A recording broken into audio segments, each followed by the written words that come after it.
Q&As. We got the questions over there. Yeah. Okay. So we've got some teaching questions, Q&As. If you've got questions, if you're actually watching live and you've got comments, I think I can probably see them somehow. I'm not sure, but type them up in the comments and see how we go.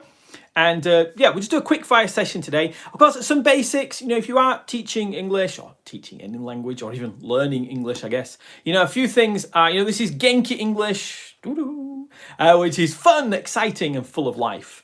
That's the most important thing, is to keep the energy there. Most kids, most teenagers, most adults, they don't speak English because they hated it because it was too boring. So we don't want language to be boring. We want language teaching, language learning to be totally awesome. So I'll go through today some of the questions we've got. If you want to know more of the longer stuff, there's a ton of videos on the channel here about how I actually teach it and stuff. But one of the key things is, of course, you always start off with speaking first. Language is a spoken thing. The reading and writing we can do later.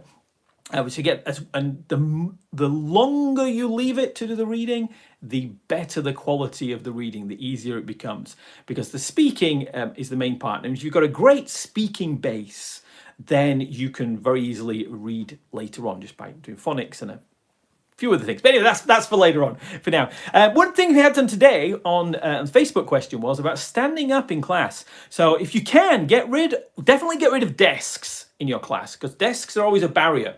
Now, if I had a desk in front of me now, we'd have a barrier between us. You wanna see the full body language and stuff, yeah, and move my arms, Especially English, it's a very full-on language.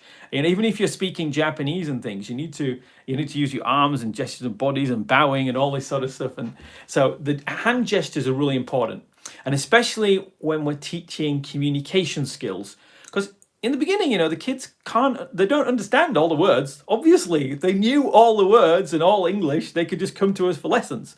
And they don't. So, gestures like and pointing and things like that are a really important part of learning. And if kids are standing up in class, it's a lot easier to do it. Because the irony of it is that I'm sat down doing it, but it gives you more energy as well. When you stood up and wandering around playing the games, so all the Genki English lessons have conversation games. When you're standing up, moving around, it's just a more social thing. It's how humans naturally are. And it gives you more energy, a bit more exercise, so you've got a bit more oxygen to your brain so you can think a bit more clearly. So standing up in your class is something that's really good. As I say, we've got a full curriculum on the Genki English website. You can check it out if you know the spelling. Oh, the spelling's here as well. We can just work through the lessons one by one. If you're starting off with Genki English, it is the best way of teaching English. Just start with lesson 1 and just work your way through the curriculum. Don't try and jump in, because there's a lot of personal development stuff in the beginning of the curriculum you don't want to miss out on. For example, the first lesson is the disco warm-up. We're standing up, sitting down, bowing, clapping, things like that. And that is to teach confidence levels and getting the kids going, yay, and clapping each other and things, because that's a fundamental part of English. It's not a sit down, shut up education. That's what the governments want to make factory workers, which unfortunately don't have jobs anymore because the government's taken them away. But we want real education where the kids are learning and speaking, so standing up and going, yay, cheering each other and things like that. It also helps you as the teacher to get classroom control, because if the kids are all clapping, you can use your hand to control their volume and then whoop, bring it down straight away. I'd say, I've got lots of people watching live. If you're watching live, thank you. Put questions in the comments if you've got questions, and I'll try and answer them. Oh, Diego's on there. Hi, Richard. Oh, cool. Awesome to see you there. Diego, can you tell me, did you actually learn English through Genki English? Or did you already speak it and now you're just teaching it? Did you actually learn it when you were a student? Let us know in the comments. Diego's put some amazing stuff. I had some requests yesterday for the disco warm-up, which is cool. Where else? Yeah, so the other thing with the curriculum, in the beginning we try and get through as much self-development and personal development things as we can. Really, what you'll find is the Genki English, we sort of sell it as an English program. It's actually a self-development program, because that's what kids need, more confidence and things like that. So first lesson is, body language, movement, actions, clapping each other, cheering. Second lesson is teaching the most important skill, which is when you play a game, because we use a lot of games, then losing means try again. Okay. Now kids naturally have this. If you've if you've got kids and they're playing computer games and you say to your kids, dinner's ready, they go, oh, just one more game. No, we've got to go now. No, one more game. Yeah, because they get that addiction. Losing, if you lose a game, you just want to play again to get to the next level. Unfortunately, again, government schools beat that out of us by saying, oh, no, making mistakes is bad. Yeah, but that is bad because that's not how you learn. But obviously, again, making factory workers, you don't want them using initiative and things like that, do you? So in the second lesson of Genki English, we do rock, paper, scissors to get the idea that in these lessons, losing just means try again. Cool. Diego's put on there, yes, I did. You learn English from Genki English. Awesome. That is absolutely fantastic to hear. I can't ask. That's what it's all about, isn't it? So thank you very much for that. Cool. And if you're teaching it now, if you've got questions or anything, let me know. Or anything else, or anybody else watching got questions, let me know. So yeah, we got things as well, like the third lesson of Genki English is like we do what's your name, which sounds simple. What's your name? Everybody teaches that. But we do it in two special ways. The first one is that we have the kids, because they're standing up and they're singing it with the song, they get into pairs and they're speaking it to each other. We insist on the eye contact right from the start. Because in some countries, like, Genki is a Japanese word, even though it's used all around the world now. In some countries like Japan, looking down is what people are taught to do.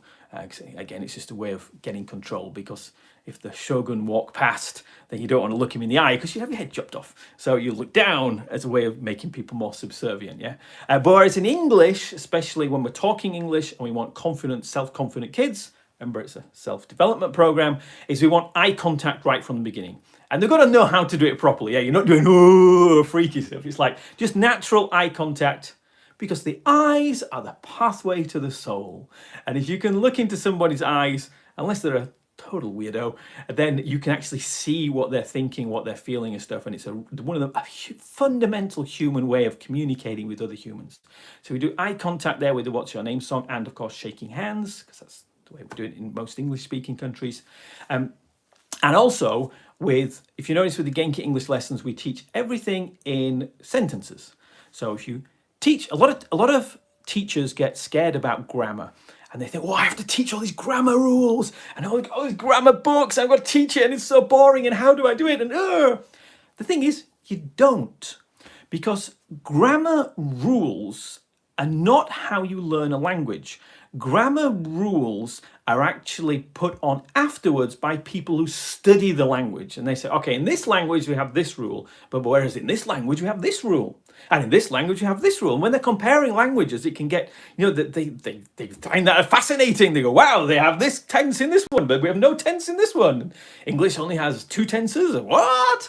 And all this crazy stuff. But when you're actually learning a language, your brain does that for you. Because we have a part of our brain that's for learning languages. And if you can get enough quality input into your brain, then your brain naturally figures it out. So when you're doing a Genki English song, you'll hear the question, because I took the target question for each lesson and made it into a song. You'll hear that like 1632 times.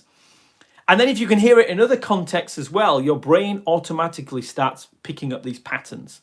And it's this pattern recognition, which is a fundamental part of learning, which in traditional language learning, they didn't have it because you couldn't listen. If you're 100 years ago, you couldn't listen to lots and lots of input in English because you couldn't, there weren't the people around, you didn't have the internet, you didn't have your phones or everything. So people then had to just learn the grammar rules and grammar translation. But now you can listen to lots. So really, there's no difference between learning a language in country or learning a language at home. So if you're learning in English now, it doesn't really matter if you're not in an English-speaking country, because especially for kids, but imagine maybe for teachers as well, is a lot of your time is spent on your phone. And if the input there is in English, then that's almost the same as an English-speaking environment. And I know lots of people who got fluent and never lived in an English-speaking country. And I also know lots of people who live in English-speaking countries and never got fluent. So anyhow, I've probably got off too many different things. So the key thing is lots and lots of input, sentences for everything. So in Genki English, we have all these different vocab options, but sentences for everything. Let it soak in and let the kids' brains automatically figure it out, because that's what they do. Okay, is that cool? Good. Diego says, are you going to add the trick or treat lesson in the Teachables website? We're 1 month away from Halloween. Oh, I don't want to do this, but it's on YouTube, and it's actually the second most popular video we've got on YouTube, on the main YouTube channel. I wasn't going to put it in Teachable because I thought it was too scary if the kids are doing that Halloween lesson unsupervised. I might change my mind if a lot of people think that it's cool, but it's a shame I can't bring up my screen here on YouTube vertical live. I'm not entirely sure how vertical lives are supposed to work, so I'm just trying it out. YouTube just keeps saying, go vertical live. Yes. Anyway, but so the trick or treat lesson, that one, the full version is a bit scary. So on the teacher set, we have a special option where you have to press a sort of special code, special colors for the teacher to be able to click it, and kids can't get it on their own. So I might add it to the Teachable website for the kids website, but if kids are doing, especially little kids on their own, it's a bit too scary, is that one. I hope that's okay. But I'm happy to think about if I have to change that, which is good. Cool. Good. Oh, other people saying hi. I'm going to be careful. Talking about what's your name thing. So it's Punara. Are you?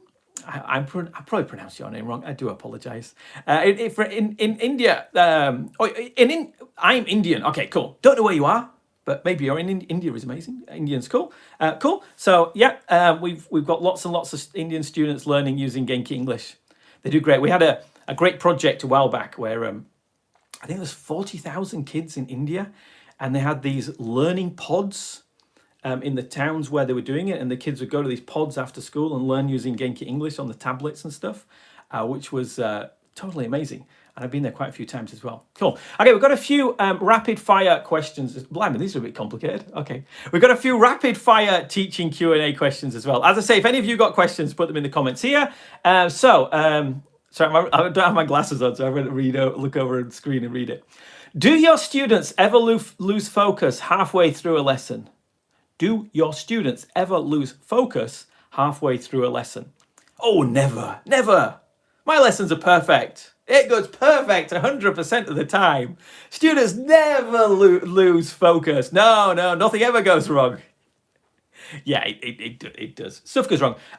It's a practice thing. So the better you get, then the better you get at teaching, then the more focus people put on it. I mean, there are a few little techniques you can use. Like, you're always moving around. Like, sometimes you stood up, sometimes you're with the kids at the back, sometimes you're with kids at the front, sometimes you make crouch down so you're at their eye level, sometimes you might stand up so you're a little bit above them and things.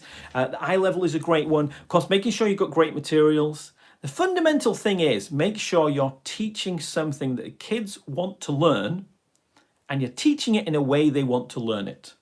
So most kids don't learn language. Well, most humans, a tiny percent of humans do it, but most humans don't learn languages by writing down on pieces of paper. There's a small proportion of people who do that, but mostly 99% of people learn languages by speaking, so you've got to do it in the right way. Kids love games, kids love songs, humans love games, humans love songs. So songs and games like that are the best way to learn. And if you're teaching or learning English with songs and games, and all the Genki English ones are controlled songs, so they only have the language from that particular lesson in, then it works really well. The question I say, teach, even if you're doing maths and things like that as well, is you've got to be learning something you want to learn, and in a way you want to learn it. So maths is a language just like English, and if you're using it to figure things out and see the world and things like that, it's cool. And you've got to know why you're doing it. Yeah. So whether it's maths or English, for some people, it's good enough to say, well, my parents will kill me if I don't do it. It's like, oh, okay then, fair enough. Which not the best reason, but sometimes you do it. Some people think, well, I'm going to need English, maths in my future, therefore that's why I want to do it. Sometimes it's I want to make the teacher happy. That's why they want to do it. Sometimes it's because languages are just fun. Maths is just fun, and I just want to learn how to do it. But if you want to do the lesson, you'll do really well at it because you'll put the extra work in. And it's the same with everything. Sports people, doing a business, playing music or whatever it is. If you really want to do it, then you'll do really well. And to figure out in your head, okay, I want to do this, and even if it's because I know in the future it will help me, or because my parents want me to do it, or because I don't want to disappoint the teacher or anything, that's still a good reason, but you have to have that reason. And if you're a teacher, make sure your students know about that as well. We often do like the Cinderella game, where we say to students, we say, okay, so with all the kids in class, and any of you watching this, you can do this yourself, is think about what's your dream? What would you love to do or love to be in the future? And just think about it. You know, you might want to be a YouTuber. You might want to be a musician. You might want to be a footballer. You might want to be an accountant. You might want to be a pilot. You might want to be a nurse. You might want to be a teacher. You might want to be a lighting engineer. I don't know. But whatever you thought you wanted to do when you were 7 or 8 or something is probably what you would love to do with your life. And when you think about it, whatever job you want to do, there's a very good chance in 99% of jobs that having English and math as well will help you do it better. Because if you want to go to the Olympics and you don't speak English, you're going to have a much harder time. But if you can speak English and you can travel around the world and speak to the best athletes and the best coaches and get all their secret little tips and tricks of what works and what doesn't work, and just chatting to people like that without an interpreter, without a translator, that is a really powerful thing to do. If you can watch YouTube with the very best, teachers of sports or music or things like that, then you can listen to the best ones in the world because they're probably doing it in English, maybe Chinese, but more in English. So if you think whatever dream you have in the future, English and maths are going to help you make it better for you, get better at it, become world class, then that's one really good reason to try hard with your English and things like that. Which is cool. Can I actually teach sports? No, sorry, I can't teach sports. I used to teach taekwondo actually. I was on a taekwondo instructor thing, but I don't do that here. We tend to do more. This channel's most for English, but also self-development and business and things like that as well. So next question. Do you use music in every class? Do you use music in every class? Yes. Because music is one of the easiest ways to learn something. If you can put a melody to something, like heads and shoulders, your heads and shoulders, knees and toes, yeah? If you had a heads and shoulders, knees and toes song for every single lesson you were going to teach, either in maths or in English, then you'll remember it easy. You never forget it. And in Genki English as well, if you got a Genki English lesson, like these are all the CDs we used to have, yeah? We've got like volumes of CDs. And if you have a song for each lesson, you just play that song over and over and over and over again, 30 or 40 or 50 times, you'll never forget that English. It'll get stuck in your head, which is really cool. Diego's put a comment on there, but I can't read the rest of it. YouTube's cut off the end of it about the Doctor song. So do I use music in every lesson? Yes. And it's so many things. If you've got a group in your class, if you're all singing together, that's a fundamental human thing as well. It brings you together. You're all speaking it loud. It gives you confidence. If you're shy, it gives you the crowd to sort of hide in, and then you can try speaking in a little voice, and then give you confidence to speak louder and louder. And the music is really, really powerful. Yeah. Have you ever tried teaching outside the classroom? Yeah, all the time. Yeah, if you're a teacher, try and get out of the classroom as much as you can. Like we used to do big lessons in the gym, run around a lot. Outside is great. Just watch out, sunscreen, shade, and things like that. So we used to do lessons outside as much as possible. Try and get out of the classroom as you can. Remember, a classroom is a very artificial place. As I say, a classroom is basically a training ground for a factory because it's sit down, shut up, all in rows. Don't talk to your friends, work on your own, no collaboration, all this sort of stuff. Whereas if you can get out of that and get out into the real world, it's great. I had some friends of mine who were teachers, and one of the things they did every year was they would organize with their local McDonald's, and they would say, okay, I'm going to bring 30 kids to your McDonald's, and we're all going to order big meals. And the thing is, I want all your staff to only talk to them in English. And they actually did this in their local McDonald's. And they rode off to McDonald's in America, and they got all the menus and all the posters and things like that. And then the local staff, they picked the ones on duty that day, they chose the ones who spoke English, and the kids went down there and they ordered everything in English, and they loved it. Maybe not the healthiest thing in the world, but you can do it. Also, we used to do, excuse me, we used to do things like if we had smaller groups, we'd take them to the supermarket, and we'd say, cool, we're going to make omelets, or what else do we make? Different, like cheese on toast and different recipes. We'd make recipes, and then we'd go to the supermarket, and then we'd shop for it, and I'd pretend not to be able to read anything. I say, what's this here? What is that? And they'd say, oh, that's butter. And I'd say, cool. Is it salted, unsalted? And they'd learn all these really cool words that were all really natural. I need some water, don't know, my voice is going a bit dodgy. Excuse me. So have you tried teaching outside the classroom? Yes. Do your kids ever surprise you with how much English they remember? All the time. Well, Diego's surprising me today by sharing how he's got fluent from using Genki English. It's brilliant. Yeah. I mean, there's one of the things is that when you deal with kids or adults as well, is people always remember stuff that you can't even remember doing, and they always forget stuff that you really put a lot of effort in to get them remembering.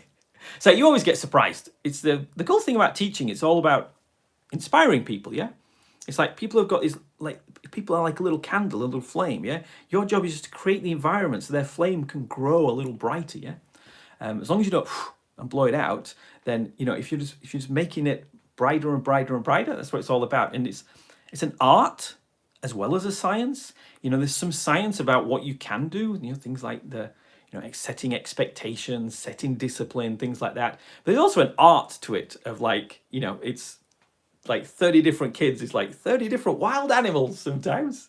And we are as well. And you've got the human interactions are all very different and analog and things like that. So yeah, you always get surprised. Good. Do you ever end a class with more energy than you started? All the time. Yes. This is a little tricky today because we're on YouTube and I'm talking to you and it's just me talking. And I got very nice people put in the comments, which is awesome. Thanks for all your comments and stuff. I'm glad you're liking it.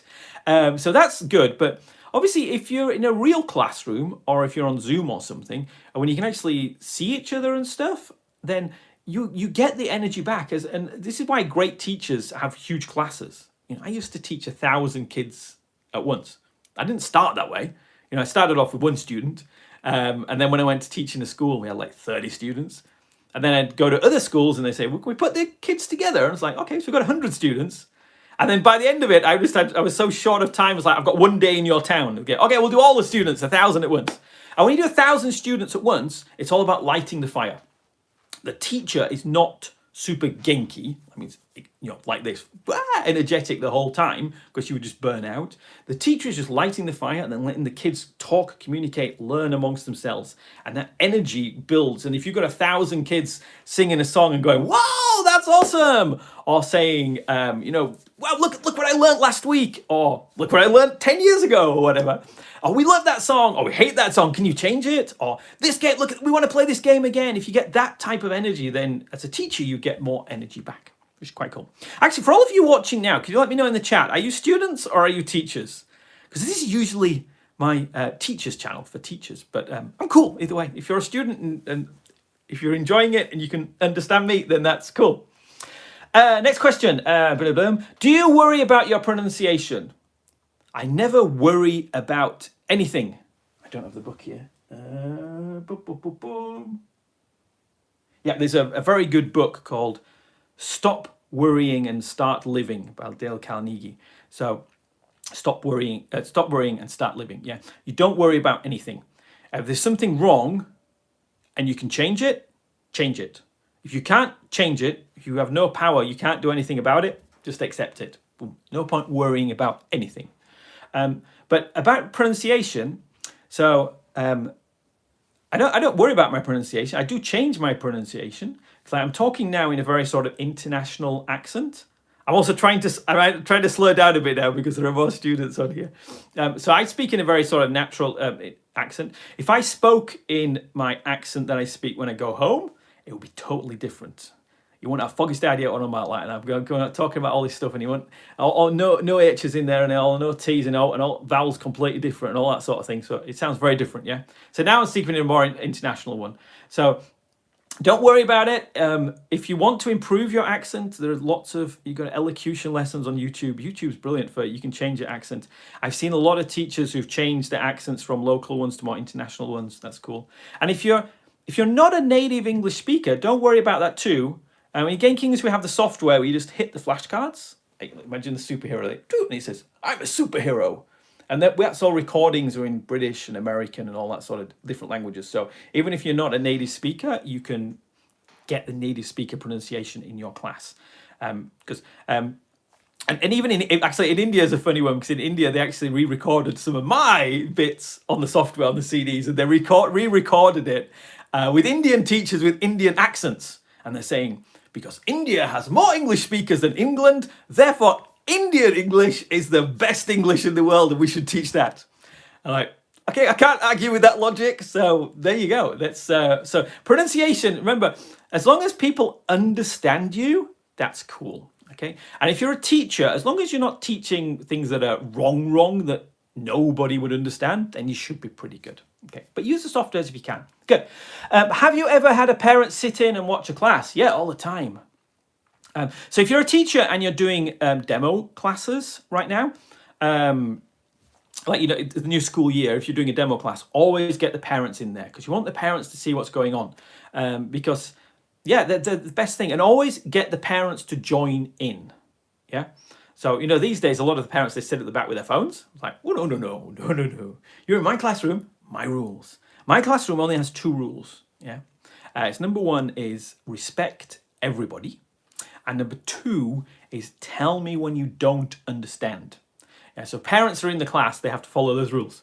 And then they have to play the games, and they have to interact with the kids. And it's awesome because kids are always faster than adults. So the kids get really good, and the parents go, whoa, I can't do that, and my kids can do that already. Whoa, that's crazy. And they get really impressed. So having parents in class is awesome, but they've got to follow the rules. Yeah. Do you use the same warm-up every lesson? Sort of. I review all the previous lessons. So whenever I do a new lesson, I make sure I review. So like, if we've done the superhero lesson before, I will review all the, I can jump, I can swim, I can fly, I'll review that. If we did the veggies lesson 2 weeks ago, then we would do, okay, what's this and what's that? What's your favorite vegetable? And I would review all the previous lessons. So it's sort of the same, but of course the content as well, which is pretty cool. Question on there. Oh, happy birthday. I can't blame me. Is this your job? Yeah, this is Genki English is my full-time job for 25 years. I've been teaching since I was 16. It's a long time ago. And I'm doing this, Genki English, making the Genki English materials, all the CDs and the books. These are all my books that I've had published and things. I've been doing that for 25 years, my full-time job. And I'm just popping on YouTube now because YouTube asked me to. And it's the new school year, so lots of people have got lots of questions. Oh, blimey, more questions. Do your students ask to repeat the same game over and over? Do your students ask to repeat the same game over and over? Well, yes, but usually I don't let them. I'm a bit, because I do Genki English, I'm always trying to help teachers. I'm always trying to come up with new games. So I'm always trying new ones out. But some of the games, yeah, they want to do it all the time. But I will let them do it, but I don't want it to get bored. So I would, whether it's a song or a game or using a character like the baby monkeys or whatever, I would always stop it just as it's getting the most interesting. And then you can keep it for later. Because if you've got students saying, we want to do that again, we want to do that again, that's like the best kind of a lesson, isn't it? You don't want the students saying, oh, not again. You want them to say, again, which is cool. Have you ever run out of ideas mid-class? Not since mobile phones came out. Because sometimes when I was in the beginning, especially when I was doing teaching 1,000 kids, if I prepare 5 lessons and 5 lots of content and they did it all, I was like, what do I do now? But now with the phone, I just go to the website, the Genki English website. There's all the games on there. So it's very easy just to, if you get stuck mid-lesson, you just set them a song or a game or something. While they're doing that, you get on your phone, you go, oh, that activity I can do next. Good. But usually I prepare, for the teachers here, I prepare 3 lessons. I prepare 1 lesson at the level I think they're going to be at. Yeah. which is usually what it is. The other one I do, one if they're a lot faster, a lot better than I thought they would be, a higher level lesson, I do that as well. And if they get through the basic lesson really quickly, cool, let's do some more. Awesome, don't waste time in class. Games are not for wasting time. Games are for practicing the English and stuff, which is cool. And and I do one lower as well, just in case, sometimes the kids had marathon practice in the morning, or hadn't slept the night before because a thunderstorm or something crazy. I don't know. A really bad maths lesson just before my lesson or whatever. Then so I always do a shorter lesson it's not as much pressure and stuff. So I'd always plan 3. The level of students are at, one for that if they're faster, one if they're slower. Good. Do you currently charge the same as other schools in your area? Well, I don't actually teach myself now. I do Genking as helping other teachers and stuff. Never, if you're a teacher, don't ever charge the same as other schools, because that means you're average. And you don't want to be average. Yeah, you always go just a little bit above average, because you're an above average teacher. You don't want to go, because the problem is if you charge the same price as everybody else, then they don't know why you're different or anything like that. And if you go a bit lower, they say, why is this person below average? They must be a below average teacher. I'm not sending my kids to a below average teacher. Why should they go to a below average one? So you want to be above average, yeah? So, Good. Good. And do you get most students from word of mouth? Yeah, I used to teach in government schools, so they were sort of forced to be there. And in my private lessons, it was all word of mouth. Didn't do advertising. And every new year we get a load of new people in. The key with it is just do amazing lessons. And if you do amazing lessons, then people tell their friends. And to be honest, if those of you watching, let me know as well. But for most English classes are really bad. The quality is really low. So if you can do really good lessons, certainly above average, or really, really good ones, you'll get word of mouth and everyone will start telling you, which is pretty cool. Okay, well, coming up to half an hour there, I think I've run out of time. I've got to get back to helping out this week's teachers and stuff. So if you've enjoyed it, let me know in the comments, or thumbs ups, or likes, or whatever.